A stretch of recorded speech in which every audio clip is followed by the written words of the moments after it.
ছাত্ৰ ছাত্ৰীসকল আমি কালি ক'ত এৰিছিলোঁ to put it all into our heads at one stroke তাৰ পিছৰ পৰা ন after the grammar we had a lesson in writing that day MML had new copies for us written in a beautiful round and French Alsace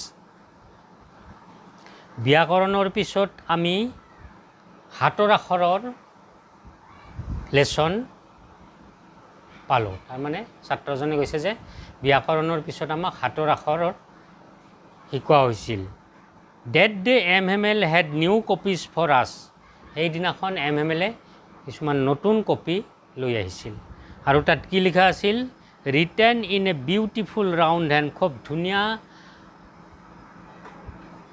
হাতে লেখা কিছুমান আখৰ আছিল কি তাত কি কি শব্দ আছিল ফ্ৰেঞ্চ এলজেছ এইটো কুৱেশ্যন কেতিয়াবা ভিতৰৰ পৰা সুধিব পাৰে যে সেইদিনা যে MML যি কপি লৈ আহিছিল তাত কি লিখা আছিল হোৱাট ৱে ৰিটেন দিয়াৰ তাত কি লিখা আছিল the words French Alsace were written আনচাৰটো হেনে হ'ব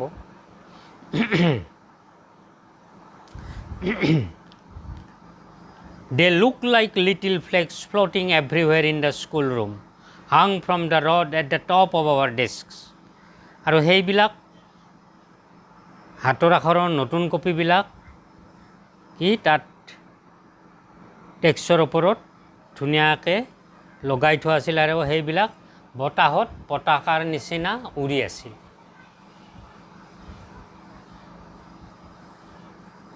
You ought to have seen how everyone set to work and how quiet it was. লেখকে কৈছে যে কি ৰিডাৰক আমাৰ পাঠকক কৈছে যে U ought to have seen আচলতে আপোনালোকে চাব লাগিছিল যে কেনেকৈ সকলোবিলাকে কামত ব্যস্ত হৈ গৈছিল and how quiet it was আৰু কেনেকুৱা এটা নিস্তব্ধ পৰিৱেশে বিৰাজ কৰিছিল The only sound was the scratching of the pens over the paper. Actually, there was pin drop silence. কা পৰিজিন যোৱাৰ নিচিনা পৰিৱেশ আছিল মাত্ৰ এটাই শব্দ আছিল সেই শব্দটো হৈছে কি যে ল'ৰা ছোৱালীবিলাকে লিখি আছিল ষ্টুডেণ্টবিলাকে তাত কি scratching of the pens over the paper মানে লিখি থাকোঁতে যে এটা খচ খচ খচ খচ শব্দ উঠে যে পেপাৰ আৰু পেনৰ সেই শব্দটোৱে কেৱল শুনা গৈছিল some beetles flew in মাজে মাজে কিছুমান পোক beetles a kind of insect উৰি আহিছিল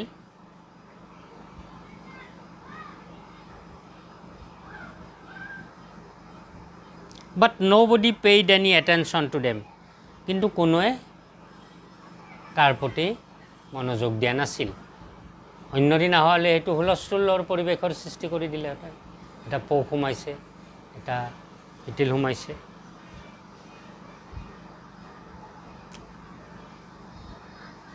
not even the littlest ones সৰু সৰু ল'ৰা ছোৱালীবিলাক সেইবিলাকত গুৰুত্ব দিয়া নাছিল who worked right on tracing their fishhooks as if that was French too আৰু তেওঁলোকে বৰশী অকাত ব্যস্ত আছিল বৰশীবিলাক ফেচবুক মানে on the roof of the pigeons stood very low আৰু ওপৰৰ ছালৰ ওপৰত তাতে যি ৰূপ আছে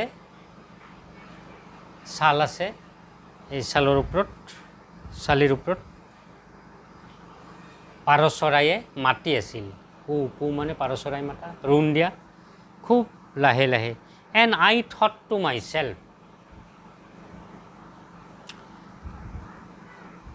ফ্ৰেঞ্চে কৈছে নিজে নিজে ভাবিছিল উইল দে মেক দেম চিং in German even the পিজিয়নছ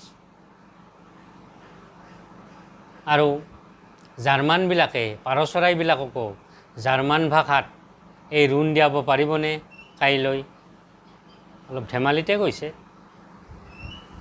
whenever I looked up from my writing I saw M. Hamel sitting motionless in his chair and gazing first at one thing, then at another, as if he wanted to fix in his mind just how everything looked in that little school room.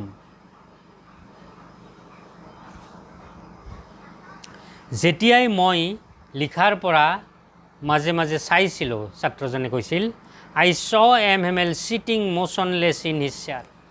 মই M. Hamelক অৰ্থাৎ শিক্ষকজনক motionless হৈ, তাৰমানে কোনো গতি নোহোৱা কৰি, স্থিৰ হৈ চকীত বহি and gazing first at one thing, then at another, মানে লাগি চাই থকা, এটা বস্তুত লাগি এটাৰ পাছত আন এটা বস্তুত লাগি চাই থকা দেখিছিলোঁ।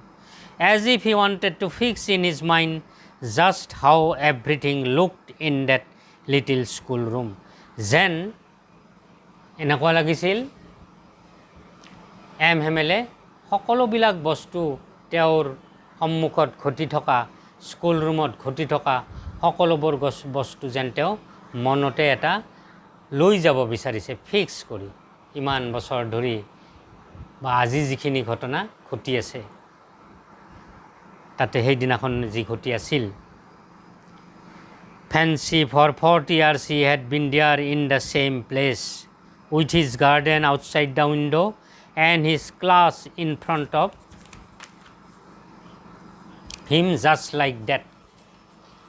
তেওঁ এটা কল্পনা কৰিছে যে কি প্ৰায় 40 বছৰ ধৰি তেওঁ একে জায়গাতে আছে, with his garden outside the window, তেওঁৰ বাগিচাখন খিৰিকীৰ বাহিৰ ফালে আছে,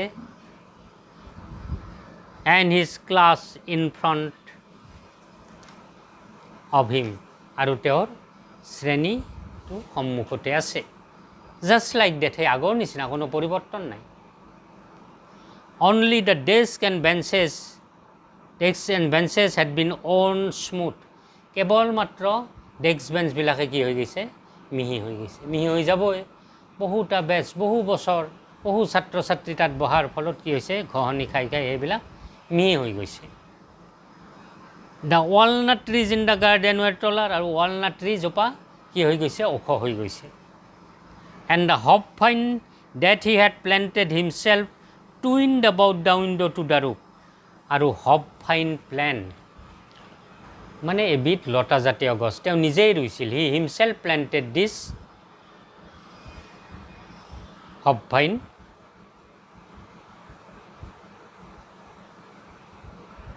এই হপভাইন লতা জাতীয় উদ্ভিদবিধ তেওঁ নিজেই ৰোপণ কৰিছিল। তাৰপিছত কি হ'ল, লাহে লাহে পকাই পকাই একেবাৰে about the windows to the roof, ঘৰৰ ছাল পাইছিলগৈ। How it must have broken his heart to leave it all, এই সকলোবিলাক বস্তু তেওঁ কাইলৈ এৰি গুচি যাব লাগিব, সেইকাৰণে তেওঁৰ অন্তৰখন ভাঙি পৰিছিল। Poor man, বেচেৰা মানুহজন, to hear his sister moving about in the room above, packing their trunks, আৰু ভনীয়াকে মানে এই ক্লাছৰুমটোৰ ওপৰত কি কৰি আছিল, বস্তু বাহানি সামৰি আছিল, বান্ধি আছিল, পেক কৰি আছিল। For they must leave the country next day, তেওঁলোকে এই কাণ্ট্ৰি তেওঁলোকে এৰি যাব, নেক্সট ডেট দিনা তেওঁলোকে সেই গাঁওখন, সেই ডিষ্ট্ৰিক্টখন তেওঁলোকে এৰি যাব। But he had the courage to hear every lesson to the very last, কিন্তু তেওঁৰ দুখ লাগিছিল যদিও তেওঁৰ সাহসটো আছিল, প্ৰত্যেকটো লেচন পাঠটো শেষলৈকে শুনাৰ তেওঁৰ ধৈৰ্য আছিল। After the writing we had a lesson in history, হাতৰ আখৰৰ পিছত আমি কি পাইছিলোঁ, ইতিহাসৰ এটা পাঠ শিকিছিলোঁ। And then the babies chanted their ba, be,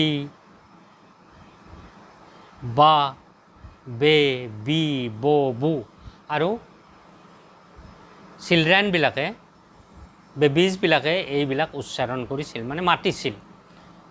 বা বে বি বো বু। Down there at the back of the room old Hauser had put on his spectacles. Down there at the back of the room. আৰু পাছৰ ফালে হাউচাৰহঁতে বহি আছিল নহয়, কি কৰিছে, তেওঁ চশমাযোৰ পিন্ধি লৈছিল। স্পেক্টেকলছ মানে চশমা, চশমাযোৰ পিন্ধি লৈছিল। And holding his primer in both hands spell the letters with them. আৰু এই আদিপাঠখন দুই হাতত লৈ তেওঁ কি কৰিছিল, আখৰবিলাক মানে বানান কৰি মাতিছিল। স্পেল মানে বানান কৰি মাতে। Spell the letters with them, এই ছাত্ৰ ছাত্ৰীবিলাকৰ লগতে একেলগে বানান কৰি মাতিছিল। You could see that he too was crying. Old হাউচাৰেও কান্দিছিল। His voice tremble with emotion. তেওঁৰ মাতটো আৱেগতে কঁপি গৈছিল, তাৰমানে খুব আৱেগপ্ৰৱণ হৈছিল, ইম'শ্যনেল হৈছিল, সেইকাৰণে মাতটো কঁপি গৈছিল, আৱেগতে কঁপি গৈছিল। And it was so' funny to hear him that we all wanted to laugh and cry. আৰু অল হাউচাৰক মানে এনেকুৱা দেখি এনেকুৱা এটা ধেমালি যেন লগা গৈছিল ছাত্ৰ ছাত্ৰীবিলাকৰ, যে তেওঁলোকে কৈছে যে কি we all wanted to laugh and cry, আমি হাঁহিবলৈও বিচাৰিছিলোঁ আৰু কান্দিবলৈও বিচাৰিছিলোঁ। How well I remember it that last lesson. মই কি সুন্দৰকৈ মোৰ এই লাষ্ট লেচনটো মনত আছে। All at once the church clock struck 12। তেতিয়া গীৰ্জাৰ ঘৰত 12 বজাৰ সংকেত ধ্বনি দিছিল। Then the Angelus. তাৰপিছত এঞ্জেলাছ মানে হৈছে ডিভ'চনেল ছং। ক'ত গায় এইটো? চাৰ্চত গায়। আমাৰ যেনেকৈ বৰগীত তৰগীত কীৰ্তনঘৰ নামঘৰত গায়, ঠিক তেনেকৈ গীৰ্জাবিলাকতো এইটো Angelus is a kind of devotional song. At the same moment, the trumpets of the Prussians returning from drill sounded under our windows. ঠিক এই সময়তে, সেই মুহূৰ্ততে কি হৈছিল, প্ৰুছিয়ান চলজাৰবিলাকে মাৰ্চ পাষ্ট কৰি অৰ্থাৎ ড্ৰিল কৰি উভতি আহি আছিল, আৰু তেওঁলোকৰ ট্ৰাম্পেট মানে হৈছে এবিধ পেঁপা, সেই পেঁপা বাজি তাক এওঁলোকৰ মানে খিৰিকীত সেইটো প্ৰতিধ্বনিত হৈছিল, এটা চাউণ্ড হৈছিল। এল stood up very pale in his chair, I never saw him look so' tall. এলে উঠিছিল, থিয় হৈছিল, আৰু তেওঁক পেইল লগা গৈছিল মানে তেওঁক এটা নিস্তেজ যেন হৈ গৈছিল, তেওঁ হেতা পৰি গৈছিল। In his chair I never saw him look so' tall. ছাত্ৰজনে কৈছে, মই কেতিয়াও ছাৰক অৰ্থাৎ এলক ইমান ওখ দেখা পোৱা নাছিলোঁ। My friends said he I but something shocked him, he could not go' on.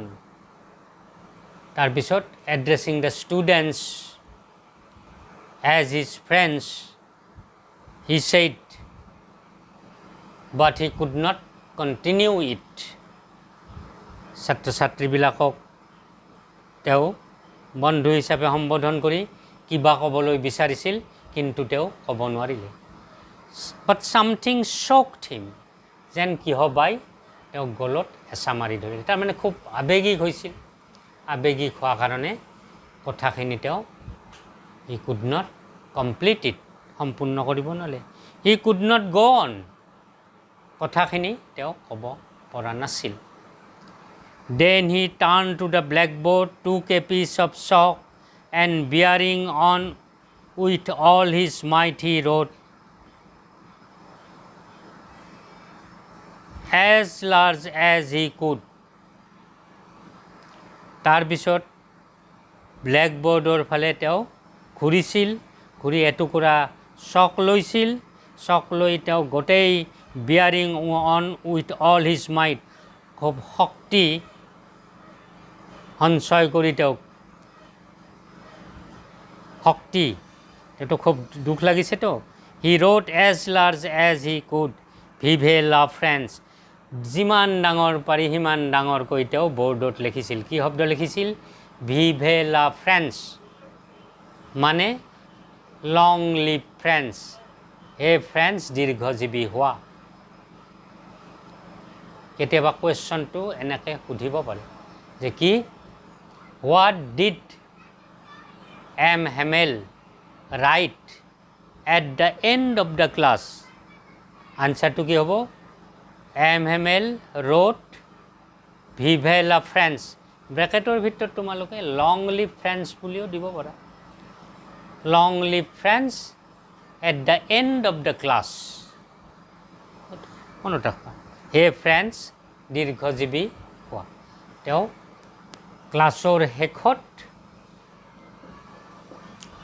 বৰ্ডত এটুকুৰা চক লৈ খুব ডাঙৰ ডাঙৰ কৰি লিখিছিল ভিভে লা ফ্ৰেন্স।